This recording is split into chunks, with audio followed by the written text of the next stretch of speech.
ایک شخص نے عبداللہ بن زید رضی اللہ عنہ سے پوچھا کہ کیا آپ حضور اکرم صلی اللہ علیہ وسلم کو وضو کر کے دکھا سکتے ہیں؟ تو پورا وضو کر کے دکھایا اور اس میں گردن کا مسح، یہ کہنے کا مقصد ہے گردن کا مسح کہاں تک کرنا چاہیے، کیسے کرنا چاہیے۔ تو انہوں نے یہ حدیث بخاری شریف، مسلم، ترمذی سب میں موجود ہے اور احناف کے نزدیک مستحب ہے، احادیث اور آثار سے ثابت ہے۔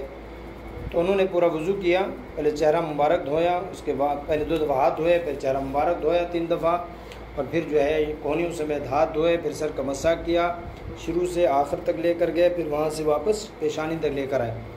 اس کے پھر جو ہے پاؤں دھوئے اور مسح جو کیا گردن کا، یہ پیچھے کیا یہاں۔ اب البتہ یہ کہ گردن، یہ جو رقبہ لفظ ہے یہ گردن کے استعمال ہوتا ہے، بعض رات کے گردن سے مراد یہ والی جگہ ہے، پیچھے گدی ہے، آگے گلا ہے، اور یہ جو ایک طرف دونوں طرفیں یہ ہے، بعض رات کہتے ہیں اس سے مراد گدی ہے۔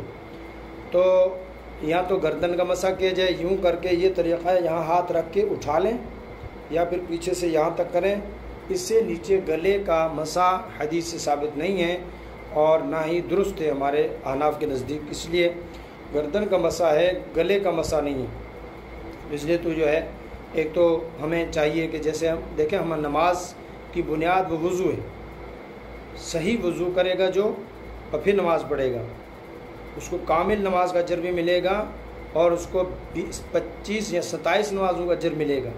جماعت کے ساتھ مسجد میں جا کر 25 یا 27 نمازوں کا وضو کا الگ اجر، ہر قطرے کے ساتھ گناہ دھلتا ہے، ایسے جیسے ناخنوں سے، آنکھوں سے، کانوں سے، دانتوں سے، پاؤں کے ناخنوں سے، ہر جگہ سے گناہ نکل جاتے ہیں۔ کون سا؟ صحیح سنت کے مطابق وضو کیا جائے، تو یہ طریقہ ہے گردن کا مسح بھی اور وضو کا۔ اللہ پاک ہمیں عمل کرنے کی توفیق عطا فرمائے۔ السلام علیکم ورحمۃ اللہ۔